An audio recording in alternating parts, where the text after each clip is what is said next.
काजल हिंदुस्तानी मेरे साथ जुड़ी हुई है। काजल, इतना सब कुछ जो है हम देख रहे हैं अफगानिस्तान में, और वो शुरू हो चुका है। तालिबान 2.0 जो कहा जा रहा था और इसको बदला स्वरूप कहा जा रहा था, वो बदले नहीं है। पहले की जो तस्वीरें हैं, पहले के जो वीडियोज हैं, वो दिल दहलाने वाले वीडियो हैं। जो कहानियां हैं वो दिल दहलाने वाली कहानियां हैं। लेकिन हिंदुस्तान में एक बिंदी ब्रिगेड है बहुत बड़ा। हम देखते हैं महिलाओं के ऊपर कोई बात होती है तो वो बिंदी ब्रिगेड निकलता है, मोमबत्तियां लेके निकलता है। वो बिंदी ब्रिगेड जो है बाकायदा प्रदर्शन करता है, कहता है दुनिया में कहीं कुछ हो जाए महिलाओं के लिए, आवाज उठाता है। लेकिन आज ये बिंदी ब्रिगेड, मैं रसूल जी एक वीडियो दिखाना चाह रहे हैं, लेकिन मैं रसूल जी आता हूं 1 मिनट।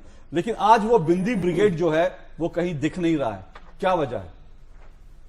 जी, क्योंकि बिंदी ब्रिगेड जो है इनको व्हाइट वॉश करने में व्यस्त है। बिंदी ब्रिगेड ये कहती है कि तो क्या हुआ अगर महिला का बलात्कार हुआ, वो प्रेस कॉन्फ्रेंस तो कर रहे हैं ना।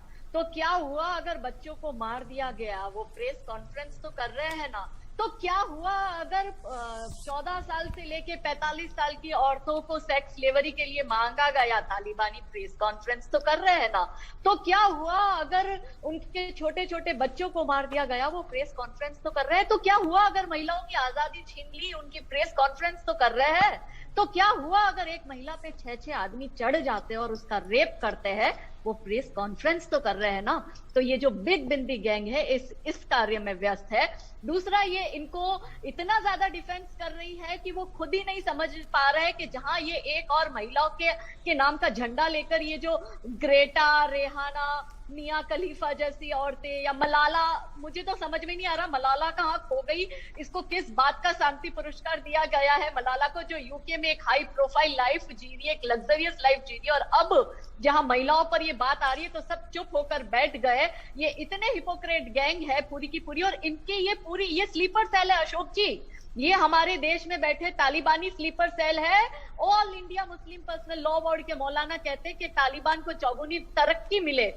शैफुर कुर्राक बर्क सांसद जो है समाजवादी पार्टी के, वो कहते हैं तरक्की के लिए तालिबान अच्छा है। मुनव्वर राना तालिबान को शुभेच्छा देते हैं, और तालिबानियों की जो तुलना है वो वाल्मीकि के साथ में करते हैं मुनव्वर राना जी। और इसमें भी फिर एक पूरी जो लॉबी है बॉलीवुड की तख्ती गैंग वाली, वो लॉबी इन लोगों के लिए डिफेंस करते हुए इसको हिंदू टेरर के साथ कंपेयर करती है। तो मैं उन महिलाओं को पूछना चाहती हूँ जो आज यहाँ पे तालिबान से आए हुए हमारी बहन बैठे, उनको सुने कान खोल के, ये बताए कि ये कहाँ पे बुरखे में जाती है, या इनको जबरदस्ती किसी ने भगवा वस्त्र पहना दिया हो। कौन यहाँ पे सड़कों और गलियों में, क्या कोई हिंदू गन लेके घूम रहा है या कोई रॉकेट लॉन्चर लेके घूम रहा है? ये सारे के सारे लोग ये कहते हैं कि भारत में मुसलमान असुरक्षित है। तो एक ऐसा मुसलमान बता दो जो भारत छोड़कर कहीं गया हो। इनफैक्ट ये तो ये कह रहे हैं कि जो अफगानिस्तान के पीड़ित मुसलमान है उनको भारत में शरण देनी चाहिए। लेकिन मैं इनसे सवाल करती हूँ कि ये जो 56 इस्लामिक मुल्क जो OIC करके अपना ऑर्गेनाइजेशन बना के बैठे, ये क्यों चुप है? ये क्यों कुछ नहीं बोलते? ये 56 इस्लामिक मुल्क में से कोई आगे क्यों नहीं आया? टर्की के प्रेसिडेंट क्यों नहीं आगे आते हैं? वो तो खलीफा बनना चाहते हैं ना। तो जब बात महिलाओं की होती है तो ये महिलाओं को पैरों की जूती समझते हैं, ये महिलाओं को सेक्स स्लेवरी का साधन समझते हैं। ये चाहते हैं कि महिलाओं का जन्म ही हुआ है बच्चे पैदा करने के लिए और इनकी सेक्सुअल नीड को पूरा करने के लिए। ये चाहते हैं कि महिला घर से बाहर ना निकले, महिला पढ़े लिखे नहीं, सिर्फ और सिर्फ महिला इनके लिए एक चीज बनकर, वस्तु मात्र, उपभोग की वस्तु मात्र बन के रह जाए। लेकिन दुख तब होता है कि जब अपने आप को सो कॉल्ड फेमिनिस्ट कहने वाली ये सारी बिग बिंदी गैंग चुप हो जाती है। ये पूरी की पूरी चांडाल चौगड़ी चुप हो जाती है, जिसमें मैं कहती हूँ बॉलीवुड आता है, लेफ्ट लिबरल मीडिया आती है, कम्युनिस्ट आते हैं, और ये पूरा विपक्ष आता है जो मुंह पर चुप्पी साध के बैठ जाता है। और ये हमें हिंदू टेरर के नाम की बात करते हैं और हिंदुओं को कंपेयर करते हैं इनके साथ। तो मैं इनको ये पूछना चाहती हूँ कि आज तक कोई हिंदू इनके घर में AK-47 लेकर घुसकर कब्जा कराए? अगर हिंदू टेरर होता तो 1990 में जब 4 लाख रातों रात कश्मीरी पंडित को निकाल दिया गया ना, किसी भी एक पंडित ने हाथ में गन नहीं उठाई।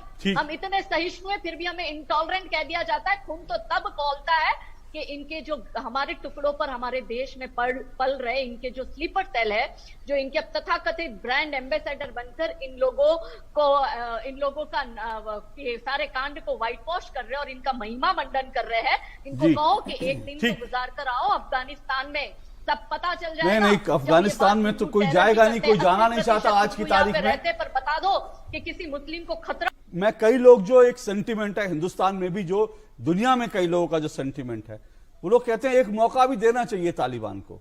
आप कैसे देखती हैं? क्योंकि जैसे आपने शुरू में कहा तालिबान ने प्रेस कॉन्फ्रेंस की, तो तालिबान ने प्रेस कॉन्फ्रेंस की, इससे बड़ी बात है। एक महिला पत्रकार को सामने बैठाकर इंटरव्यू दिया, वो अलग बात है कि उसके बाद अगले दिन उस महिला को टाटा बाय बाय कर दिया, कहा कि आपकी कोई जरूरत नहीं है, आप अपने चैनल में यहां पर कदम मत रखिए। लेकिन फिर भी कई लोग कहते हैं कि अभी थोड़ा सा देखना चाहिए, थोड़ा टाइम देना चाहिए, हो सकता है या बदल गई हो सकता है महिलाओं को लेकर के उनकी सोच जो है बदल गई हो इस 20 सालों में। जी, उनसे तो मैं यही कहना चाहूंगी कि ज्यादा नहीं, सिर्फ एक दिन उनके साथ 24 घंटे गुजार के आओ। और खास करके वो बिग बिंदी गैंग को जो फेमिनिस्ट बनी घूम रही है और जो इन लोगों को डिफेंस करने में लगी हुई है और इनके दूसरे मौके की और ये सारी बात करती है, इतनी हिपोक्रेट सारी की सारी महिला है, वो इनको जाकर एक बार इनके साथ एक दिन गुजार कर तो आए, इन्हें रियलिटी पता चले कि हिंदुस्तान में बैठ के हिंदुस्तान को गाली देना, हिंदुस्तान में freedom of expression, freedom of choice नहीं है, फ्रीडम ऑफ एक्सप्रेशन नहीं है, एक बात करना। लेकिन वही अफगानिस्तान में जब फ्रीडम ऑफ चॉइस की बात आती है, तो जिस पत्रकार की आपने बात करी कि उसको इंटरव्यू दिया, लेकिन उन्होंने ये नहीं देखा कि कल तक वो पत्रकार जीन्स टी शर्ट पहन के इंटरव्यू करती थी सभी के खुले में, अब वो पूरा बुर्खा पहन के इंटरव्यू कर रही है। वो अमेरिकन पत्रकार, और वो अमेरिकन पत्रकार जो हमेशा इन तालिबानियों का और आतंकवाद का महिमा मंड में लगा हुआ था, वो ये भी एग्री कर रहा है और ये भी एक्सेप्ट कर रहा है। और यही सारे लोग जब हमारे यहाँ किसान आंदोलन होता है तो ये फर्जी किसान आंदोलन के नाम पर सुर्खियां बटोरते, यूनाइटेड नेशन तक ये लोग छाती कूट के रोने जाते हैं, या यहाँ पे शाहीन बाग हुआ या सीए आंदोलन हुआ, तो ये सारी की सारी फर्जी बिग बिंदी महिला सो कॉल्ड एक्टिविस्ट गैंग जो है वो वहां पे पहुंच जाती है। और मैं एक बात, मेरा सबसे जेन्युइन सवाल, जो मेरा लेजिटिमेट क्वेश्चन है, वो ये है कि 70-75 हजार तालिबानियों के सामने क्या 4 लाख की सेना अफगानिस्तान की कम पड़ गई? वो अफगानिस्तान की सेना जिसको 20 साल से यूएस की सेना तैयार कर रही थी, जिस पर इन लोगों ने 90 बिलियन अफगान की सेना को ट्रेनिंग करने में 90 बिलियन खर्च कर दिए, जिसपे $3 ट्रिलियन पूरा का पूरा अफगानिस्तान में यूएस ने खर्च कर दिया, वो इनको थाली में पिरोस कर देकर चले गए। रिटेलिएट क्यों नहीं किया वहां की सेना ने? और ये बात करते हैं कि हम लोग 7वीं शताब्दी में ये थे और 17वीं शताब्दी में ये थे और हमारे यहाँ आक्रांता बनकर आकर बड़ी बड़ी महिमा मंडन हिस्ट्री बुक में इन अफगानियों का करा हुआ है। तो मेरा सवाल सबसे बड़ा ये है कि जो अगर इतने महान और इतने बड़े योद्धा होते तो अपने बीवी बच्चों और औरतों को छोड़कर यूं मैदान से भागते नहीं। आपने अभी चित्र दिखाया कि महिला जो है हाथ में गन लेकर अब रिटेलिएट कर रही है, ये आपने फोटो दिखाई अफगानी महिलाओं की, तो वो मर्द कहां चले गए और वो 4 लाख अफगानी सेना का